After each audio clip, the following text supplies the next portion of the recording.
Bonjour à tous. Dans le cadre de la MICAS qui m'a été infligée à tort et à propos de laquelle j'ai récemment communiqué, je tenais à remercier toutes les personnes qui se sont mobilisées pour me soutenir et au-delà qui aident à me rétablir dans ma dignité. Les élus de l'intergroupe municipal présidé par M. Philippe Geffroy, l'union de l'opposition républicaine, composée de M. Philippe Geffroy en personne, Mme Naïma Hamdaoui, M. Olivier Cordin, Mme Carole Aguirre-Bengoa, Mme Stéphanie Borel-Yérétan, Mme Fanta Camara, M. Arnaud Libert, Mme Dominique Perran et M. Walnex Etienne ont présenté une question écrite lors du dernier conseil municipal dans laquelle ils ont interpellé le maire Stéphane Blanchet sur ma situation. Après le braquage de ma femme et de mes enfants, j'avais eu l'occasion de rencontrer M. Philippe Geffroy ainsi qu'un membre proche de son équipe qui ne fait pas partie des élus du conseil municipal.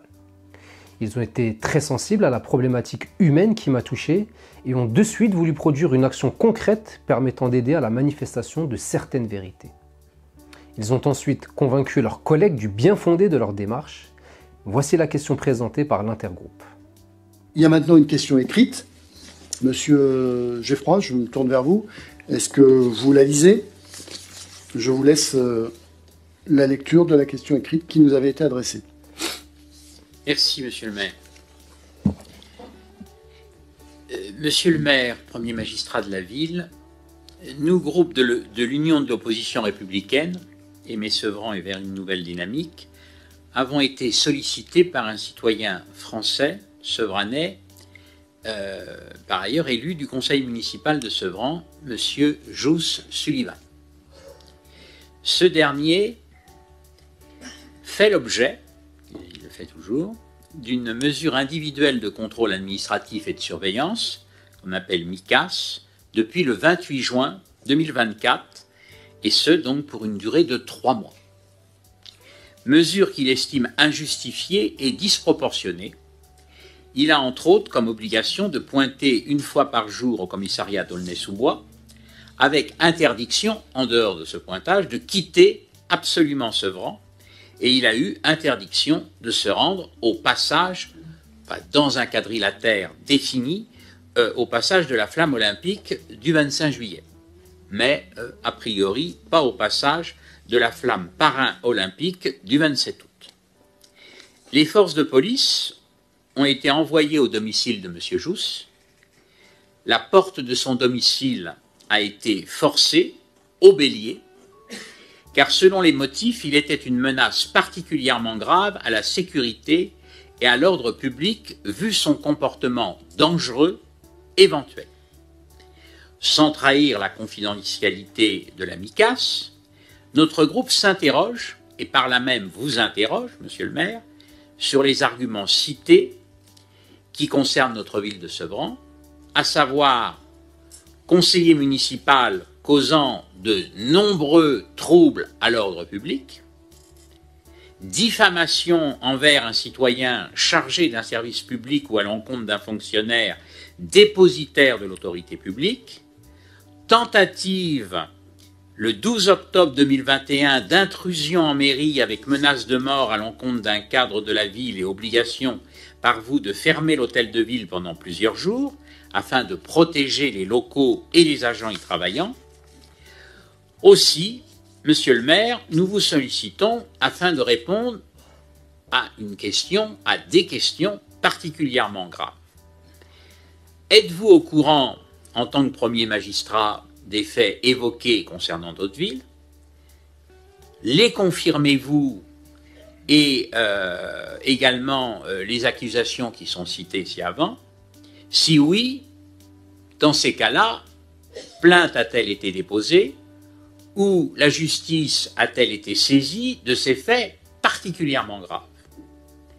Quatrièmement, ne pensez-vous pas, et j'insiste, que nous craignons, tous autant que nous sommes, ce soir, pour notre sécurité en siégeant ici, à côté de M. Jousse, présenté comme un individu terroriste particulièrement dangereux. Et si vous jugez que M. Jousse est sujet à des actes criminels ou délictuels, comptez-vous, en vertu de l'article 40 du Code de procédure pénale, alerter sans délai le procureur de la République sur ces infractions soulevées. Cinquièmement, si la ville, et vous, en tant que premier magistrat, maire, vous avez la lourde charge de protéger vos concitoyens, aussi, nous avons besoin d'être rassurés et protégés face à une menace si celle-ci est présente et réelle. Aussi, avez-vous, si les faits, effectivement, ne sont pas avoués, l'intention, au titre d'ailleurs d'une procédure parlementaire qui existe, d'accorder, comme cela a été fait à d'autres élus du Conseil, une protection fonctionnelle à l'égard de l'élu Sullivan Jousse, ou sinon, si les faits sont avérés, ce n'est pas, et demain, je dirais, demain à d'autres élus qui seraient effectivement susceptibles d'être attaqués pour des faits non avoués et non réels, ou alors nous devons avoir dès ce soir une protection de sécurité personnelle à l'égard de tous les membres du conseil municipal. Nous vous remercions, monsieur le maire, de bien vouloir nous éclairer sur ce sujet grave, et nous vous prions, ça c'était ma formule que je vous adressais, de bien vouloir croire en notre haute considération. Cette question écrite a été conjointement signée par les 9 élus que nous sommes de l'Union de l'opposition républicaine. Voilà mon intervention. Merci, monsieur le maire.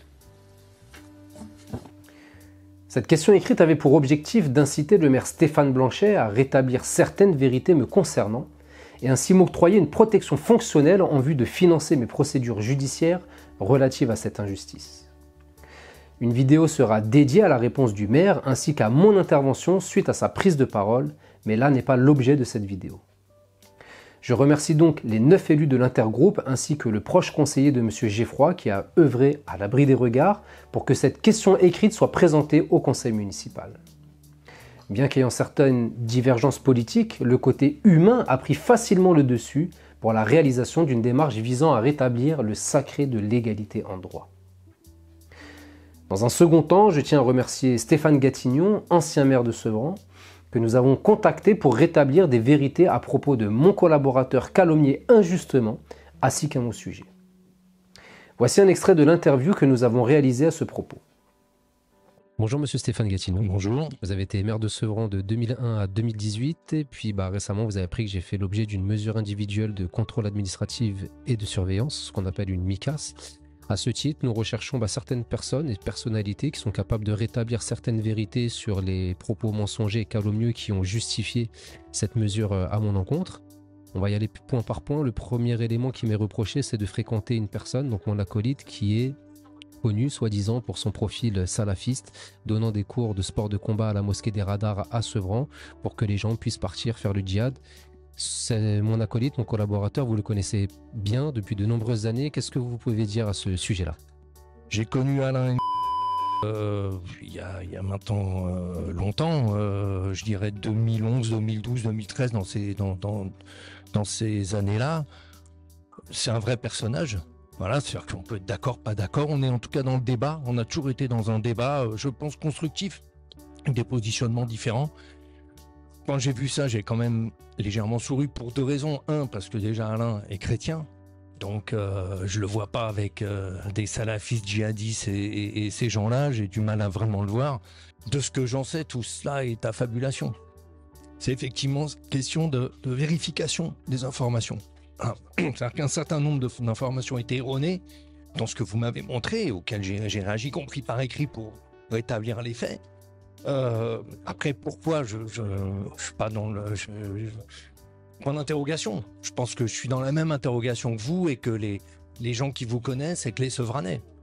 On peut ne pas être d'accord sur des choses de fond ou des choses qui arrivent. Je pense qu'au-delà de ça, il faut savoir faire une part entre le politique et l'humain. Et que là, on est sur des situations humaines. Dire des choses, rétablir la vérité sur des choses qui se sont passées il y a 5, 6, 10 ans, qui sont aujourd'hui dites de façon erronée. Rétablir la vérité là-dessus, c'est quelque chose que chacun doit faire. Personne n'a intérêt à dire des mensonges ou à continuer de dire des choses qui ne sont pas justes. Donc il faut rétablir les faits. Et après, c'est le positionnement de chacun individuellement. Je peux le regretter, parce que je pense que voilà, il y a la question politique. Avec Alain ou avec vous, on n'est pas d'accord sur tout. Alain, on a eu des discussions compliquées, etc. C'est pas la question. C'est qu'à un moment, on est dans le débat. On peut être d'accord, on peut avoir des divergences, on les acte. Mais quand on est sur l'humain, on fait attention. Quelles que soient les divergences, l'humain, c'est autre chose. Voilà, donc faut être solidaire et rétablir les vérités, comme vous le dites. C'est juste mon positionnement. Merci beaucoup, Monsieur Gattignon, et je vous dis à bientôt alors. Merci. En tant que premier magistrat de la ville de Sevran de 2001 à 2018, M. Stéphane Gattignon nous a connus dans nos actions militantes et sait pertinemment que certains éléments avancés pour justifier la MICAS sont totalement mensongers. M. Gattignon n'a pas hésité à faire cette vidéo et à produire un témoignage écrit pour affirmer ce qu'il sait, ni plus ni moins, et je tenais à travers cette vidéo à le remercier également. Sa position tranche clairement avec celle du maire actuel qui ne m'a pas reçu malgré ma demande et qui refuse de rétablir les vérités qu'il détient. J'y reviendrai prochainement dans une nouvelle vidéo. D'autres personnes ont produit des courriers, des témoignages, mais ont souhaité rester discrets et ne pas rendre publiques leurs actions pour le moment. Je respecte leur choix et les remercie. D'autres vont me faire parvenir prochainement leurs témoignages.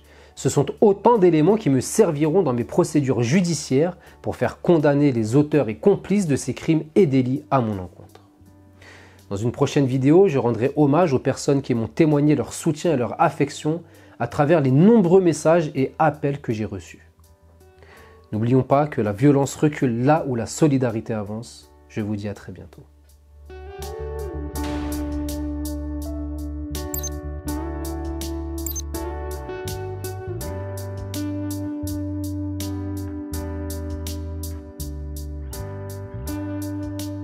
Woo!